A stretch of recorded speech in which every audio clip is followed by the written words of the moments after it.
CCTV footage साम टीव्हीच्या हाती लागलेला आहे। अपघाताच्या आदल्या दिवशी हा व्हिडिओ समोर आलेला आहे।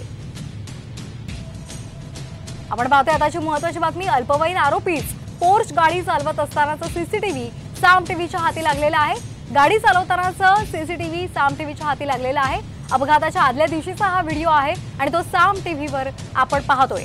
हे एक्सक्लुझिव्ह दृश्य आपण पाहतोय साम टीव्हीच्या माध्यमातून। या संदर्भात अधिक माहिती घेऊयात आमचे प्रतिनिधी नितीन पाटणकर यांच्याकडून। नितीन, एक एक्सक्लुझिव्ह सीसीटीव्ही साम टीव्हीच्या हाती लागलेला आहे, काय अधिकचे अपडेट्स?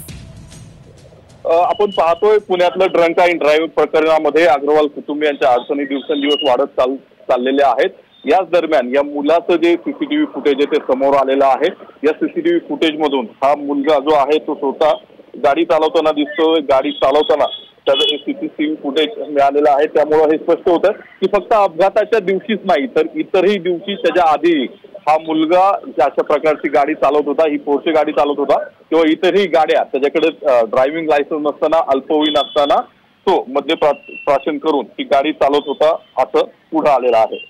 अगदी धन्यवाद आपण दिलेल्या माहितीसाठी। तर आपण हे सीसीटीव्ही फुटेज पाहतोय। अपघाताच्या आदल्या दिवशीचा हा व्हिडिओ आहे जो साम टीव्हीच्या हाती लागलेला आहे।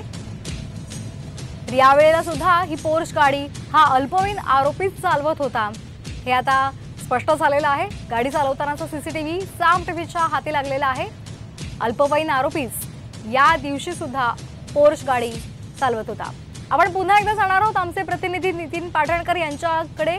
नितीन, हा अपघाताच्या आदल्या दिवशीचा व्हिडिओ आहे आणि यामध्ये सुद्धा ही पोर्श गाडी हा अल्पवयीन आरोपीच चालवत होता आणि त्यामुळे कुठेतरी आता या आरोपीच्या अडचणी आणखीन वाढल्या आहेत। निश्चितपणे या आरोपीच्या अडचणी वाढणार आहेत कारण ही पोर्श गाडीचं पहिल्यांदा हे सीसीटीव्ही फुटेज पुढे आलेलं आहे। अपघाताच्या दिवशी हा मुलगा ही गाडी चालवत नव्हता असं दाखवण्याचा प्रयत्न झाला होता। त्यावरून त्याच्या वडिलांना, आजोबांना अटक झालेली आहे, त्यांच्यावर कारवाई सुरू आहे। मात्र त्याच्या आधीपासून हा मुलगा जो आहे, अल्पवयीन मुलगा जो आहे तो ही गाडी वापरत होता, ती चालवत होता।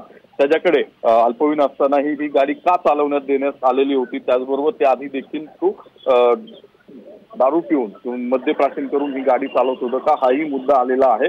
म्हणजेच हा मुलगा हॅबिच्युअल होता किंवा सरावलेला होता अशा पद्धतीनं गाडी चालवणं, अल्पवयीन असताना गाडी चालवणं, ड्रायव्हिंग लायसन्स नसताना गाडी चालवणं अशा पद्धतीनं त्याच्या या आधीच्या देखील कारवाई घटना दिसून येत आहेत। अगदी धन्यवाद नितीन आपण दिलेल्या माहितीसाठी।